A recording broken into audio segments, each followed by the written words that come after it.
Good morning. Time for a little bit of River City Plus, the show after the show. And we have with us today Colby T. Helms.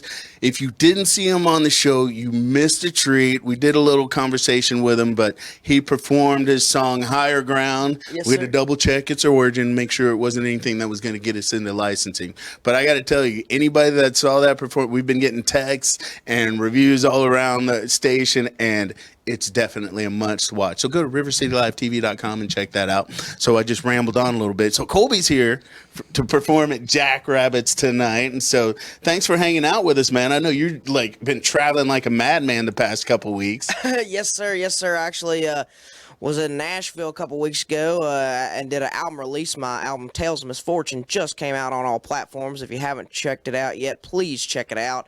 It's an autobiographical album about my life and growing up in southwestern Virginia. And actually started recording it when I was 17, 18, but there was several times in the recording process where we came upon hills we had to cross, bridges we had to cross, and it didn't work out the first time I recorded it, and the second time I recorded it didn't work out. And then I got a record deal from a Photo Finish Records. They're an independent record label in New York City, and they do Indian hip-hop music mostly. And they reached out to me. I thought it was a scam, actually. Right. And I was like, well, why on earth would y'all want to go with me? But basically they wanted to try to delve into a different until a different market, and they wanted to get into the country and Appalachian scene. And I was trying to produce my own music without the budget. And I said, look guys, if you give me the creative freedom, I'll lead the train. I just need the force behind it. I need the coal in the engine. So they helped stoke the fire, and we got this album recorded, and man, we're getting some great reviews on it. And it's really great because it's different from a lot of the country stuff out there right now, mainstream stuff on the radio. And so I didn't know how critics were gonna review it, but so far we've got a lot of great reviews, and I'm just feeling blessed, man.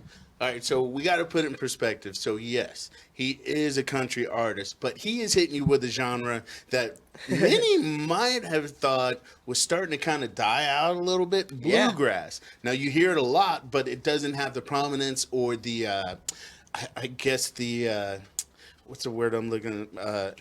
Doesn't really get the love that it used Yeah. to have. And so Exactly.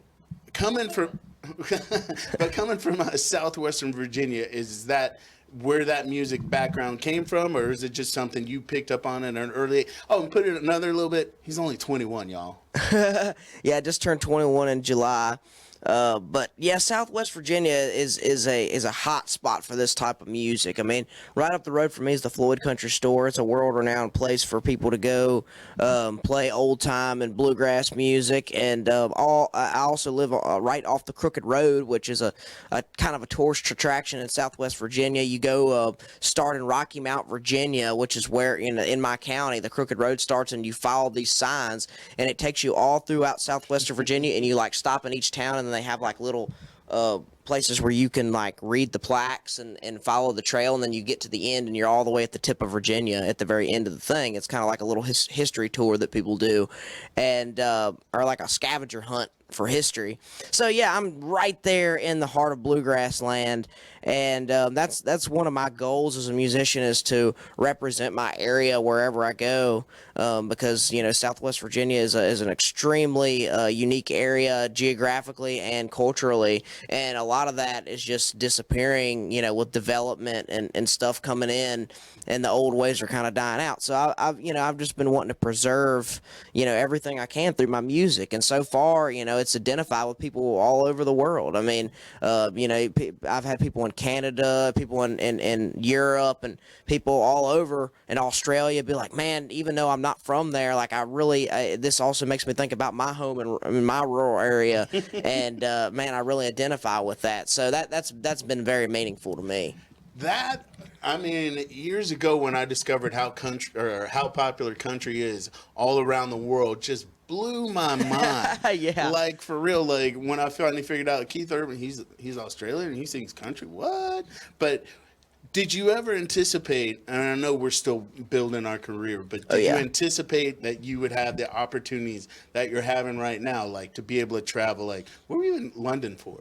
So I was actually in London for Americana Fest UK, That's a and thing?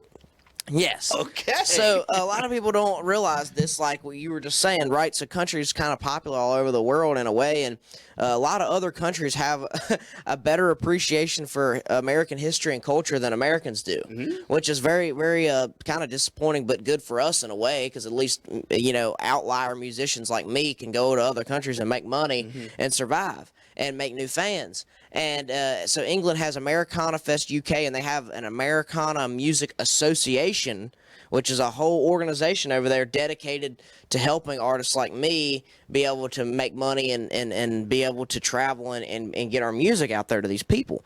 So I got to go over there and perform for their showcase, and that was super cool. I got to meet a couple country legends like Blackberry Smoke. I got to meet them over there. That was super cool. They were actually my first concert at 13. They came to Nice. Virginia, and I got to see them live in Danville, Virginia at the amphitheater. And then little did I know that years later, 8 years later, I would be hanging out with them in England. I mean, Right. I had no idea that was going to happen. And then I got to meet the legend Bill Kirchen. He's an amazing Telecaster player. He's in his 70s now. He's like 75 years old. He came all the way from Austin, Texas, all the way over to England just to perform a showcase for this festival.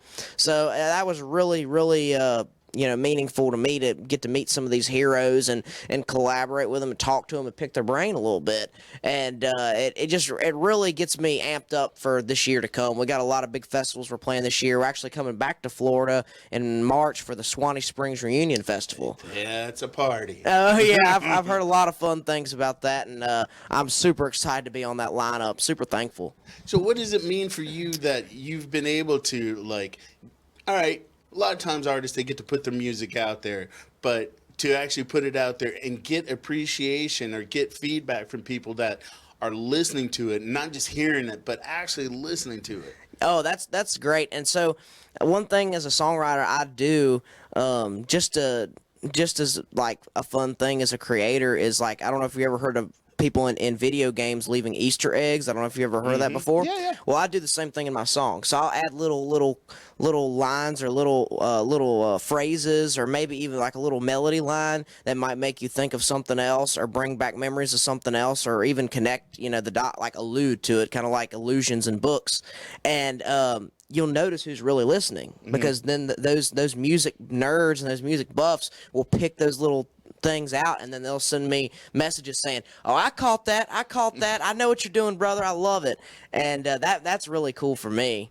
So, full disclosure, there have been times where I've said some stuff and people are like, that was truly outrageous. That's so your nature. And there is some of that, but sometimes I just want to see if people are really listening to what we're saying. Exactly. So that is amazing.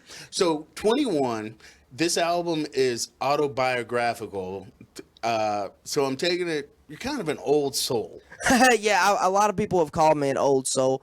And I guess part of the reason is that so my parents were really late in life when they had me. I'm an only child. My mom was 40 when I was born, and my dad was 46 when I was born. So they they were later in life when I was born, and my grandparents all mostly passed away before I was born. So I kind of grew up with a different perspective from most kids. My parents also grew up kind of different lifestyles. My mom grew up in the suburbs of the city, but her mom was a teacher and her dad worked on the railroad in Roanoke, and so she grew up a very modest, frugal lifestyle. And my dad, he grew up in a very rural area and grew up pretty poor.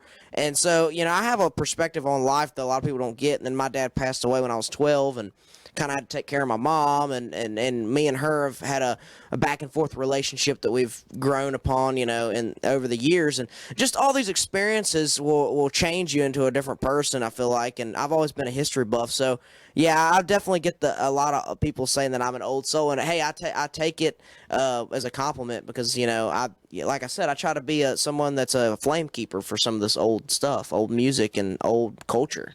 So what's your, like the community you grew up in, have they followed you, and are they like, what are you like one of the biggest things that come out of your holler? Well, yeah. Well, sometimes, back in my hometown, for a long time I kind of struggled getting recognition from them, because in small towns, you know how it is in small town worlds. You're not somebody till you're somebody, it seems like. So it's like, it took a long time for people to really take my music seriously. And then when I started going out and traveling a little bit, and other people in other areas started taking it seriously, everybody in my hometown was like, "All right, we're behind you. We're cool. You're cool now.